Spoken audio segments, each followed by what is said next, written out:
Hi there. My name is David Batsoffen and I host a travel blog called Travel and Things. At the moment, I'm doing a series of In Conversations With, mainly to keep myself mentally agile and to get to chat to interesting people that I perhaps haven't seen for a while. And with lockdown upon us for day 911-73, it's always good to be able to chat to people, even if it is just online. In order to introduce my guest today, I want to quote from a book called Upcountry by an author called Nelson DeMille. And he says, "The journey home is never a direct route. It is, in fact, circuitous, and somewhere along the way, we discover that the journey is more significant than the destination, and that the people we meet along the way will be the traveling companions of our memories forever." And that is how I am going to introduce this glorious book by chef and food author Sophia Lindop. Sophia, thank you so much, A, for joining me, and B, for this book. Thank you so much. Thank you for having me on day 911 of lockdown. And it's so lovely to see your face. This book caused a lot of tension in our house, because both my wife and I decided to tackle it at roughly the same moment when it arrived. Did you make it through? Did she win? Okay. She won because she found a soup that she liked. Okay. Okay. And that made you happy, right? That made me happy. What the heck? Absolutely. Absolutely. Because in my drawer, I also have, would you believe this? You see? Oh, the little one. Yes. Yes. Half a book. Another book. Yes. But that's not the one we're going to be talking about. We're going to be talking this. This is not only a beautiful cookbook. Once again, the food photography in this is beyond stunning. And in fact, there's one picture, and I thought I'd marked it. It was the one of the pies. And there's a pie missing on the tray. And that's because the photographer ate it. But that's what us photographers do. We eat the props. But that's what made the image, Sophia, was the fact that there was a pie missing. Because normally food photography is so specific and it's perfect in every way. And these, although they're perfect, they're imperfect in little ways. I was so blessed with a photographer, David. You know, there's a photographer in Cape Town who is just really top notch at the moment. He has been for a while. He's won international awards. His name is Hein van Tonder. And Hein, I've always admired Hein from afar and never thought we'd get the chance to work together.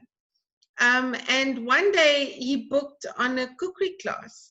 And he arrived, and I was a little bit starstruck because he's really very good. And at one point, the two of us were at the basin together and washing a knife or something. And he started to tell me that he had been to Lebanon in 2014 and how he'd fallen in love with the country and the people and the food. And he went on and on and on. And there was just that instant togetherness. And without thinking, it was just prior to my first food tour to Lebanon that I took some guests from South Africa along with me. And without thinking, I just blurted out, "How would you like to go back to Lebanon with me?" And he became emotional and within a nanosecond shouted yes. And I was just, it has been a privilege to get to know him, to work with him. He and I traveled Beirut for a week on our own. I tell everybody, we literally ate our way through Beirut. And then the group arrived and he accompanied us on the tour and he photographed Lebanon side as well for the book. And he is brilliant and he did an absolutely brilliant job. And we worked well together. The most beautiful friendship has happened as a result of this book. Yeah. But now you do thank somebody in the book for props. And I searched high and low, and I did not know what props you were alluding to. So the one person I thanked was the publisher's husband. Okay. He painted some of the backgrounds for us. Ah, okay. So that's And what it was. then Heinz's partner, David, I mean, it's just a perfect match, the two of them, because he collects food props. So he sent, well, I always tease him. I was permitted to use some of the food props. So I also thank him in the back of the book. So both Hannes Miller and David Casey get thanked for being part of it. Yes. That was the picture that I was alluding to. Oh, I know. It's gorgeous. It's stunning. Gorgeous. And that's what makes the image. When as a photographer myself, when I started paging through this, and I went, yeah, great. No, this takes it from good to excellent. It's really stunning. Now talk us through the book, because the book is not only a cookbook, it's the journey, and it is exactly what you say. It's going home, and it's dedicated to your dad, which is really a beautiful dedication. Thank you, David. Yeah, it's I think, and as you will know in the book, I tell the story of growing up as a Lebanese girl in a predominantly Afrikaans community in a small village in South Africa, and always wanting to know more about who we are, how did we get here, what was our surname. I knew that there was a surname change somewhere. There was so much I wanted to know. As a child, I didn't understand why the answers were so few, because I was told, you're going to an Afrikaans school, your friends are Afrikaans, learn to speak Afrikaans, forget about Arabic. But in the confines of our homes, we were Lebanese. And I felt Lebanese in the kitchens of my grandmother, my mother, and all the aunts. And so my mother was South African. She became completely Lebanese. She loved the culture, the food, everything.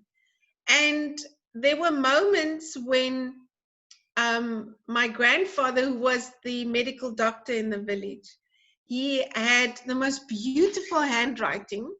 My doctor is sitting right here, so I can say it officially, that unlike any other doctor I know, but Grandpa had a beautiful handwriting, and he used to handwrite manuscripts telling stories about the life of a country doctor, because in those days you were the obstetrician, the dietitian, everything, yeah. And he would ask me to sleep over, and then late at night, after he delivered all the babies and seen all the patients and done everything, he would come and wake me, and we would go to his back office. And it was a desk, it was a hole with a desk in and a little lamp, and I'd read his manuscript, and he would type on his Olivetti typewriter with his 2 fingers. And we had a rhythm, I would read in a certain rhythm and he would type. And that's how we got his manuscripts typed up to go to the publishers. And generally around 2:30, there was a vulnerable moment. I think they talk about it in the hospital world, in ICU as well. There's that time of the night. And he'd always then ask me to go to the fridge and to cut a chunk of what we call halewi, or you would call halva, from this big block that my gran had, and make black coffee. And then I would come back and he would eat that, and I'd see that look in his eye. And then I knew the door had opened for me to ask questions. And it was in those vulnerable moments of the night that he would tell me stories about our family home, built on a hill in a little village in Lebanon. And he would tell me about a white marble staircase and about all these little things that I would want to know. And then we'd finish typing, and then tomorrow morning I was back to school with my Afrikaans friends, and that was the end of that. And so those were the only moments that I had to cling on to. And I always wanted to know. And I always felt more Lebanese than South African. And then when I was done with school, I decided this was my ticket. I was going. My dad said over his dead body. And then, life happens. You get married and life goes on. And then Dad, it was when I was about to turn 50, I decided I was going to turn 50 in Lebanon. And I Fair was enough. finally going to take my dad home. And I was going to take Paddy and my stepmom with me, and we were going to Lebanon. And in the July, I booked our Airbnbs, and I was getting ready to book flights because my birthday is in December. And early August, I got a phone call, and I had to rush up to Douglas and got the news that my father was terminally ill with cancer. And we had to cancel everything. I asked if I could still take him, because as he was aging, he also wanted more and more and more to go back. And the doctor said he wouldn't be able to travel. And so I spent my 50th with my dad. And Paddy was very kind. He allowed me the gift of time. And I spent the time with my dad until he passed away in April of the next year. And the day he passed, I knew he was going to pass. So that evening, my brother, we were all exhausted. So my brother went to sleep, my stepmom went to sleep, and I stayed up with Dad in the bed. And I wanted to walk with him to the end. And without being morbid, dying is quite a busy, it's like being born. It's quite a process. It's not just that you close your eyes and you die. And there was one time in the evening where he turned and he lay on his side and he stared at me. And I lay down and I looked at him and I said, Dad, I promise you I will go home. And a tear ran from his eye. And so it just became, that's what I do. That's what I have to do. And so in the June after his funeral and everything else that happened, Paddy and I went. And it was the strangest, strangest, strangest thing to land in a foreign country, know nobody, not being able to speak their language other than the bad words that my uncles taught me when I was little, and to feel completely and utterly and profoundly at home. So that's how the book happened. When I got there, I said to Paddy to take a picture of me. I said, I'm definitely coming back. I'm definitely bringing groups with me. And the book started in my mind. And it was so amazing because I was telling someone the other day, traveling to Lebanon, the plane was very full. But the one seat next to me, next to the window, was empty. And I actually felt my dad there. And so as we came in to land and we saw Beirut through the little window, it was it was an absolutely moving experience, but very therapeutic and healing and like a completion for me, in a way. Now, again, aside from the recipes, you've granted us, for want of a better word, the opportunity to meet certain of your family members, which I think is wonderful, because it turns it, I don't want to say into a novel, but it turns it into more than just a cookery book. So if I don't want to read the recipes, I can read up about your family, which is wonderful. But David, it is a story that is so universal, because everybody has a place called home. Everybody longs for that place called home. Yeah. Everybody has lost somebody. It is just such a universal story. And I did not want to write another recipe book, just another recipe book. I wanted it to be more than that, and more so for me. As I say, it was a healing process for me. So I feel very proud of this book. I feel completely at peace that it has happened and it's out there. It's I really, mean, it makes me happy. you do a whole chapter. It's trying to show the book. Make sure that I'm facing this at the Yeah, camera. you got it. You Wonderful got it. chapter on your mom. Yes. And the quote you've used here is, if I had a single flower for every time I think of you, I could walk forever in my garden. Which I think, Yeah. because you've done that with every chapter, you've utilized quotes to add just another layer to the personal side of the story. Thank you. It must have been incredibly difficult for you to write those two words, the end, at the end of this, or was it just cathartic and you knew when at a particular point that was the book, that was the story, you didn't need to edit anymore, you didn't need to add anything, the book was a complete book and you could send it off to your publishers knowing that you had produced something both for yourself and for your readers? There was a moment that I knew, and I think, you know, I love telling stories and I love words and writing and language. So I always carry a book with me and I'm always writing. And so the book happened in stages, you know, on flights to Lebanon. And the day after my dad died, and I stood in his room, and you know, I write in the book, it smelled of emptiness. And those are things that at that time were real to me. And then coming back from Lebanon and having found the family that I so much wanted to find, I still didn't feel it was done. And then I flew back to my other home, which is in Douglas, where I grew up. And as I landed, it was a very cold winter's morning. We came into land in Kimberley, and there was the red soil of the Kalahari below me, and the trees, and in the shadows of the trees, and in the shadows you could see the frost still white, lying white on the ground.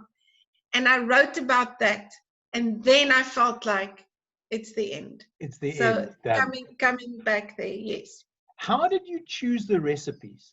Because there must have been an inordinate amount that you had, that you could say, all right, I want this, but no, maybe that won't work. Maybe this will work better in a South African context, perhaps.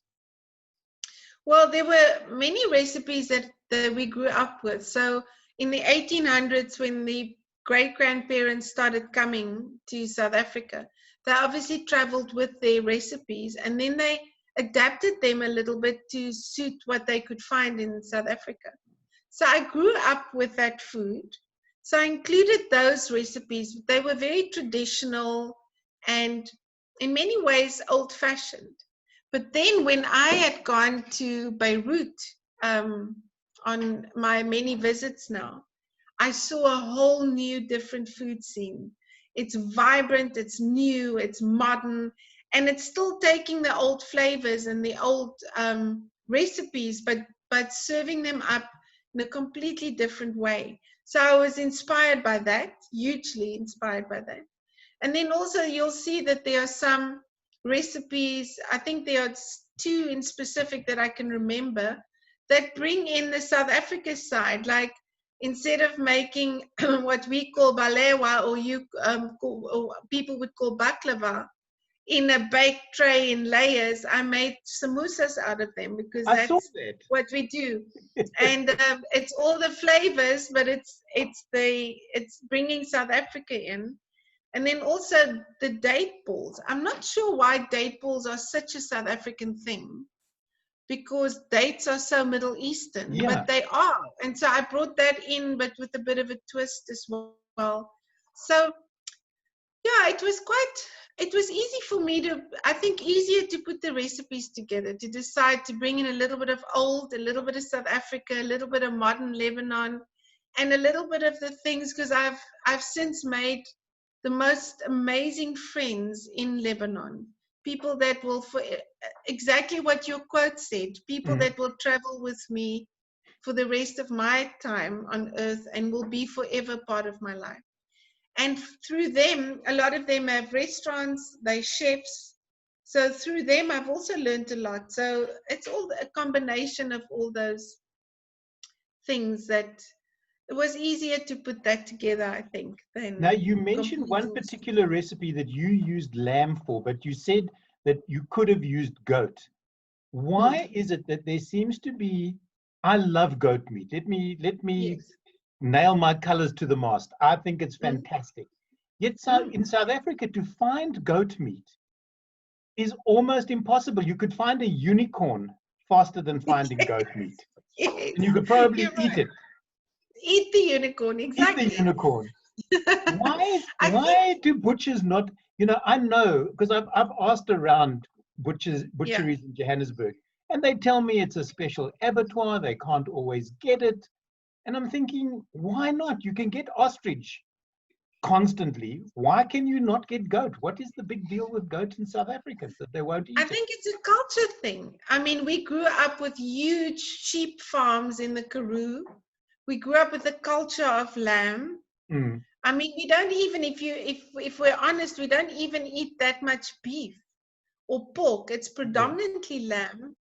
Um, and also, I don't think it's, I mean, in Europe, they eat a lot of goat. In Lebanon, they eat a lot of goat.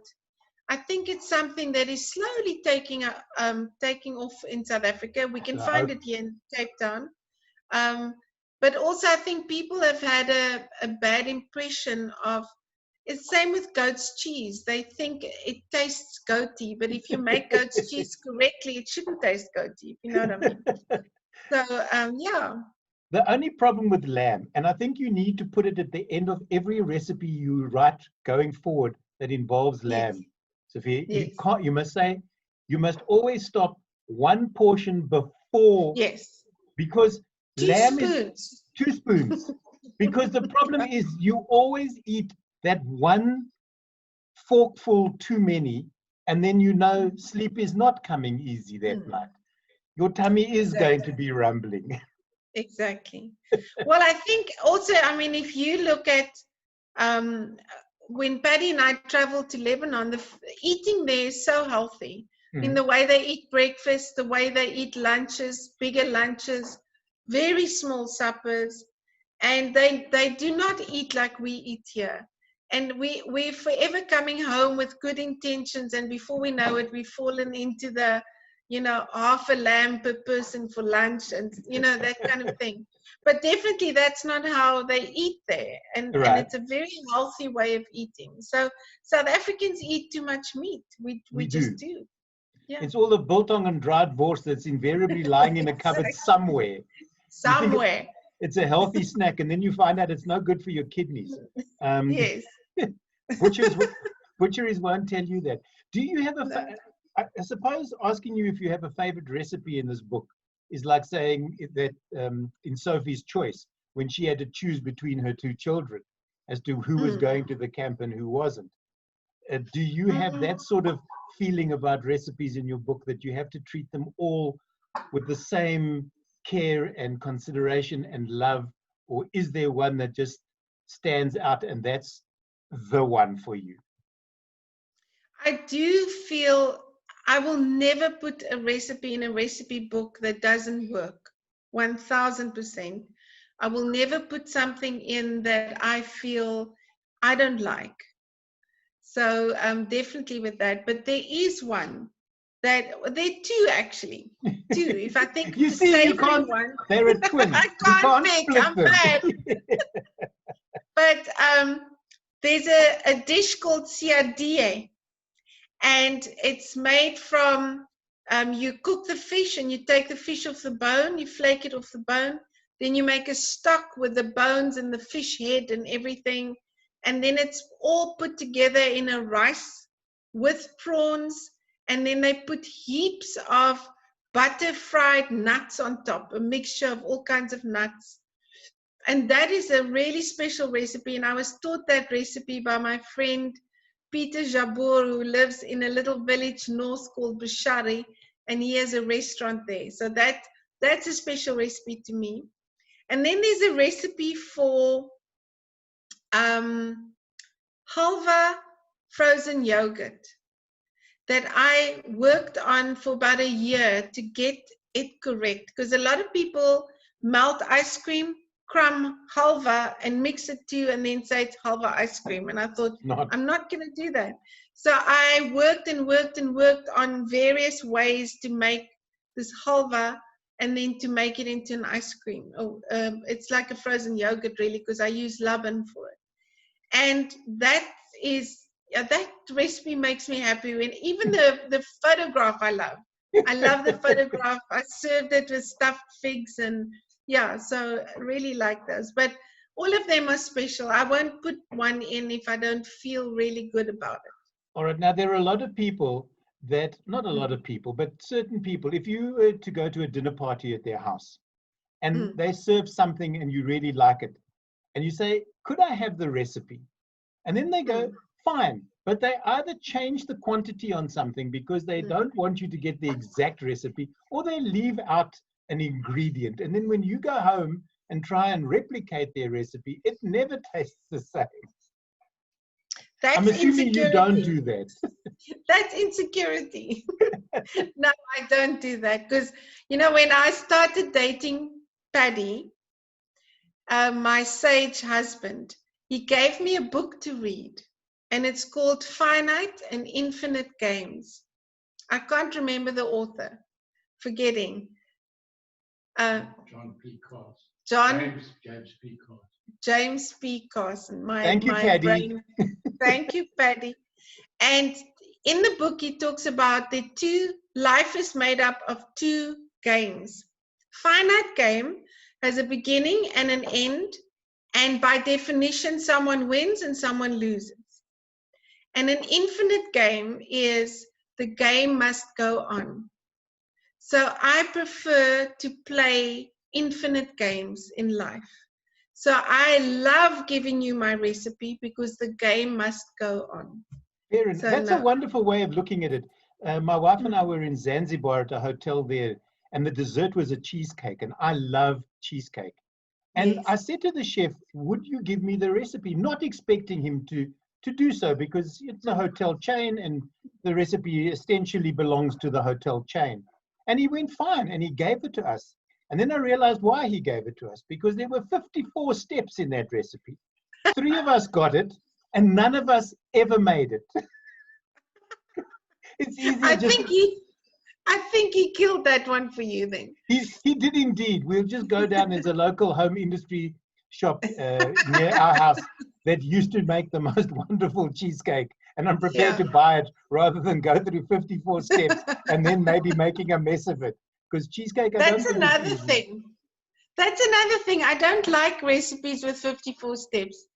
Cooking must be easy and pleasurable, and you know, it must not be something that you have to go. What are you like? Maybe I should get Paddy to step into shot to answer this question, because I know what it's like watching a medical drama with my wife, because she's a doctor. So we'll sit down to watch Grey's Anatomy or something, and they'll come up with some strange disease or another, and Caro, I can hear her go, it's rubbish, that doesn't exist, or you're using the wrong treatment, or why didn't you do X? So you also married a Latin encyclopedia. There you go. So the problem now, so it spoils it for me. So what is it like watching a cookery program with you? And I'm talking about something like MasterChef Australia, where the rest of us get all enthralled in the game, so to speak. Do you watch it and go, they didn't shoot this in one day. This was done over 3 days, and they pre-prepared this, and they maybe changed that. Spoil it. So I'm going to burst your bubble. I'm sorry. I'm so going to burst your bubble. But we don't own a TV, so I don't watch that kind of thing at all. But also, I'm always inspired by everybody. I mean, there's oh gosh, I must be very careful what I say here, but there's someone I know that's not a very good cook, but I always learn something from her. I don't know, I go through life hungry to learn. I'm always hungry to learn and change, and you can learn something from everybody. Yeah. So, I mean, I've learned from children. I've learned from people who don't cook very well. I've learned from incredible chefs. So I'm not a very judgmental person. I'm just so grateful when someone offers me a meal, and I love to watch someone else succeed. Yeah, I get all excited when someone else succeeds. So yeah. Would we find you and your husband maybe at a McDonald's picking up a Big Mac and chips or something like that? Never. No, never. We don't eat junk food. If I love a hamburger, for example, then I make a really good one here at home. We love to eat at home. He cooks brilliantly. I married a multi-talented hunk, so cooks brilliantly. And we love being at home. And then we have our little favorite restaurants in Cape Town, and we go there. But food is a very big thing, and wine is a very big thing in our lives. And putting the two together, you know, that can be such a match made in heaven if you get it right. You were talking about being starstruck over your photographer. Have you had instances where you've met international chefs who maybe you followed their careers because you like the stuff that they do, and then you've got to meet them and maybe they're not quite the people that you thought they would be? No, I can't say that. Okay. I haven't met many like celebrity chefs, but I've met some incredible chefs around the world, and I'm always inspired. You know, to run a little eatery, whether there are 100 seats or 10 seats, it takes a lot of passion and love and commitment. So I'm always inspired. I'm always inspired by people that do it and that get it right. And yeah. Do you happen to have a favorite utensil? Do you have a special knife or a spoon or something that has been with you for the longest time and that you would be lost without? Yes, I do. I have a little Opinel knife, a utility knife. It's French. And if something happened to that, they're going to have to bury me. Because I absolutely love it. And then Paddy says that when he buries me one day, he's going to bury me with a cloth and a bottle of Jik, because I also disinfect everything. So you see, I was gifted this. There you go. Oh my word, yes. It's such a lovely little... They are indeed. It lives in my desk drawer. This doesn't even live in the kitchen. I don't even think my wife knows that I... No, I'm going to tell you. That's the wrong thing to do. Yeah. But it's the most wonderful, wonderful knife. It really and truly is. And it's a very simple knife. You know, it's nothing spectacular. Nice little wooden handle, but very sharp. No, it's amazing. They're amazing. So hide it. Yeah, I have. I put it back in the drawer. It's just pity it doesn't come in some sort of velvet cover. That would have been nice to keep it fresh. Yeah. Sophia, if I was to follow you around your local supermarket, what would I find in your trolley that there is too much of? And chocolate is not an answer, because, and I'm being sexist now, every woman says chocolate. So what would they, so that I would look in your basket and go, Sophia is a aholic.